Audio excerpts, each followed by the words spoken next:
सादर नमस्कार। जय श्री करनी। मैं डॉक्टर गजानन चारण शक्तिसुत नाथू सर आज अपने कतिपय वरिष्ठ मित्रों के आदेश एवं अपने अनुज सदृश मित्रों, शोधार्थियों एवं विद्यार्थियों के आग्रह को मानते हुए मंच संयोजन से संबंधित कुछ तथ्यों पर अपने अनुभव साझा करने हेतु आपके समक्ष उपस्थित हूँ। मेरा प्रयास रहेगा कि मैं मंच संयोजन से संबंधित सैद्धांतिक पक्ष की बजाय व्यावहारिक पक्षों पर अपने अनुभूत सत्य से आप सबको रूबरू कराऊं। मैंने विगत 3 दशक में विभिन्न सरकारी, गैर सरकारी, साहित्यिक, सांस्कृतिक, सामाजिक, पारिवारिक, आंचलिक से लेकर अंतर्राष्ट्रीय स्तर के विभिन्न कार्यक्रमों में बतौर मंच संयोजक के काम किया, उसके अनुभव मैंने लिए। इसके साथ ही विभिन्न कार्यक्रमों में बतौर अतिथि, बतौर दर्शक, बतौर आयोजक जहाँ जहाँ शरीक होने का अवसर मिला, वहाँ पर होने वाले मंच संयोजन को भी, चूँकि मेरी रुचि है, इस रुचि के अनुरूप मैंने उसको ठीक से देखा है, निकट से देखा है, जांचा है, परखा है। प्रत्येक बार वहाँ से कुछ न कुछ मैंने सीखने का प्रयास किया है। जो कुछ आप लोगों के बीच में रह करके सीखा है, आप ही से सीखा है, आप ही से विमर्श करते हुए सीखा है, उसी को तेरा तुझको अर्पण, इसी कृतज्ञ भाव के साथ में आपसे साझा कर रहा हूं। मुझे आशा और अपेक्षा है आप लोग इसको उसी सकारात्मकता के साथ में, रचनात्मकता के साथ में, एक दूसरे के साथ में हम अपने अच्छे अनुभवों को साझा करें। आपके सुझाव, आपकी राय मशविरा, आप द्वारा की गई टीका टिप्पणियां, जो कॉम्प्लीमेंट्स मिलेंगे, उससे ऊर्जा मिलेगी और हम प्रयास करेंगे कि उसमें और सुधार कैसे किया जा सकता है। हम इस विषय पर बात करें, क्योंकि संयोजन किसी भी कार्यक्रम का बहुत महत्वपूर्ण हिस्सा होता है और हमारे बहुत से अनुज, बहुत से विद्यार्थी, शोधार्थी विभिन्न कार्यक्रमों का संयोजन संचालन करते हैं। जहां जहां जाते हैं बड़ा अच्छा लगता है कि हमारी नई खेप, हमारी नई पीढ़ी इस तरह से अपनी प्रतिभा को, अपने हुनर को समाज के हित में सर्व जनहिताय रूप में प्रस्तुत कर रही हैं। मैं उन सबको बधाइयां देता हूं। हम बात करते हैं मंच संयोजन की। किसी भी कार्यक्रम में प्रारंभ से अंत तक एक व्यक्ति लगातार आपके आयोजकों के, मंचासीन अतिथियों के बीच में सक्रिय रूप से उपस्थित रहता है और वो होता है मंच संयोजक। संयोजन, संचालन, कुछ जगह पर हम मंच संचालक कह देते हैं, संयोजक कह देते हैं। संचालन का मतलब होता है चलाना और संयोजन का मतलब होता है जोड़ना, मिलाना। संचालक जिसको हम कहें, जो एंकरिंग का काम मान के चलें, तो उसका काम मात्र चलाना नहीं होता, वो परिचालन का काम ही नहीं करता है, उसे जोड़ना होता है और वो मिला करके चलता है। उसके काम में संयोजक और संचालक दोनों की भूमिकाएं एक साथ रहती है और तभी जाकर के उसका काम साफल्य मंडित होता है।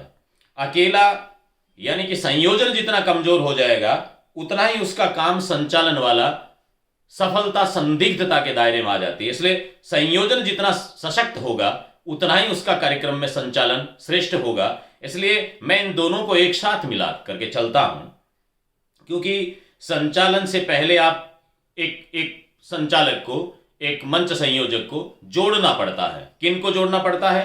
आयोजक एवं उपस्थितों को जोड़ता है, मंचासीन अतिथियों और सभासदों को जोड़ता है, विषय और विचार को जोड़ता है, विचार और संसार को जोड़ता है, संकल्प और विकल्प को जोड़ता है। जोड़ने का काम वो करता है। इसलिए उसके सामने जोड़ने की, मिलाने की और उस काम को अपने सोचे हुए मुकाम तक पहुंचाने के लिए सबको जोड़ करके चलने का काम रहता है।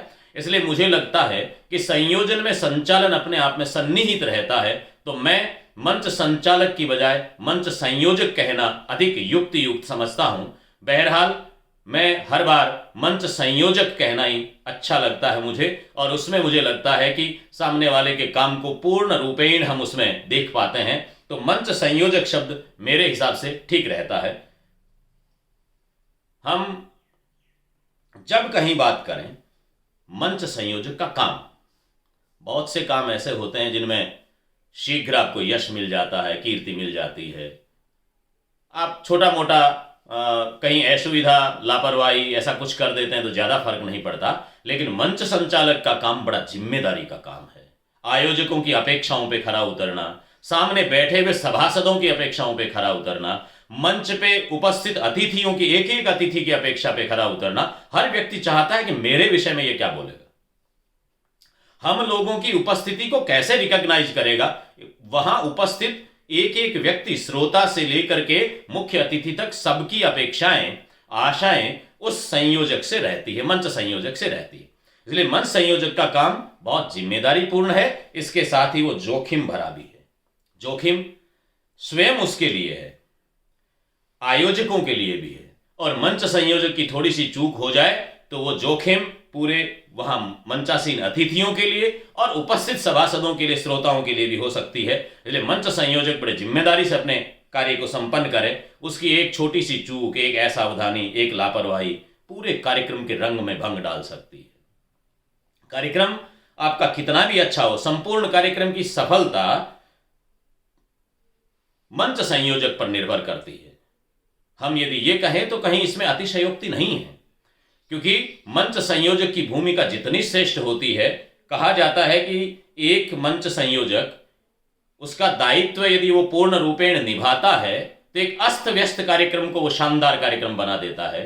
लेकिन यदि भूमिका को ठीक से निर्वाहित नहीं कर सकता है तो एक शानदार कार्यक्रम को अस्त व्यस्त बना सकता है। ये मंच संचालक की भूमिका पर निर्भर करता है।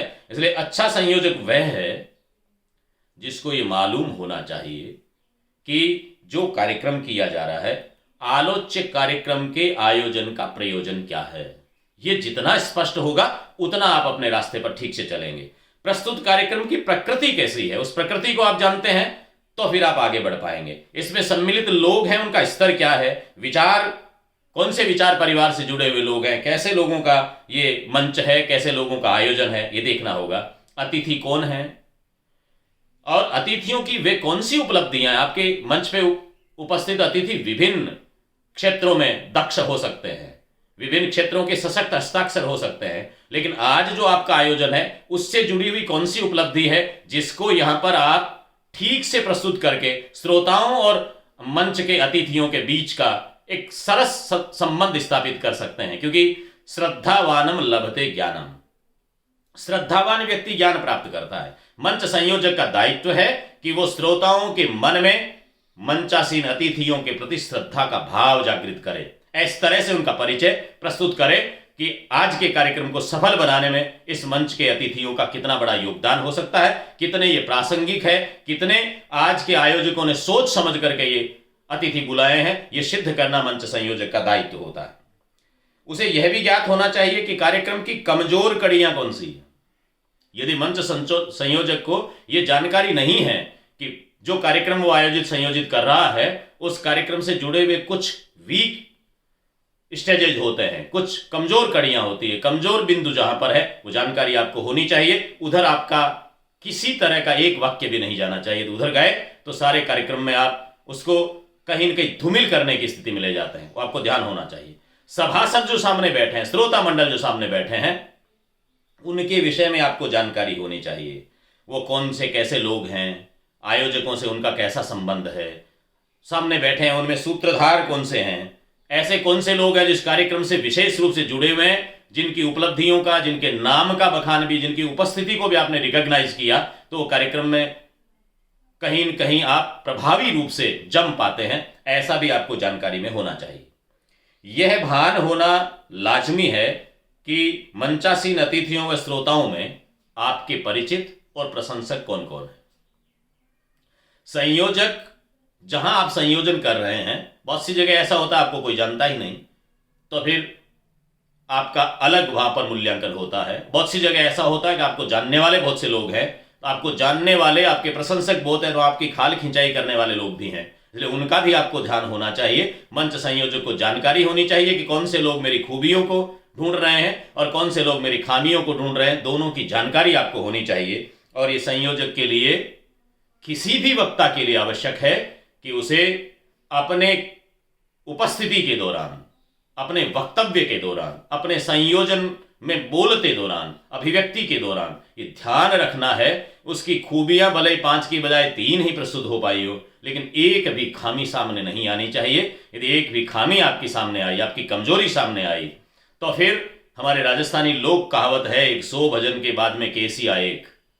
100 भजन का जो सार है, जो रस है, जो प्रभाव है, वो सारा का सारा एक केसिया यानी एक अश्लील गायन से नेस्तो नाबूद हो जाता है। इसलिए आपकी एक कमजोरी, एक कमी सामने आ गई, आपकी खामी सामने आ गई, तो सारा प्रभाव मटिया मेट हो जाता है। इसलिए आपको ये ध्यान रखना होगा कि आपका किसी तरह से कोई कमजोर बिंदु है वो उभरना नहीं चाहिए, उसको छुपा हुआ रहना चाहिए और आपकी खूबियां सामने आनी चाहिए।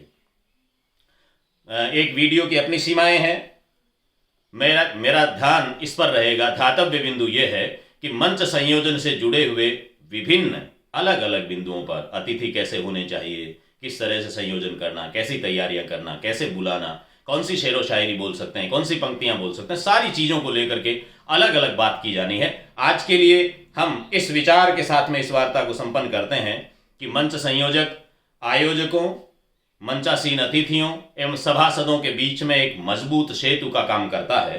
वह आयोजक वृंद का प्रिय प्रतिनिधि होता है। जो भी आयोजक मंडल है उसका प्रिय प्रतिनिधि मंच संयोजक होता है और उसका मंतव्य यह होता है कि पूर्ण रूप से संकल्पित स्वरूप में आलोच्य कार्यक्रम को साफल्य मंडित करे, वांछित मुकाम तक पहुंचाए।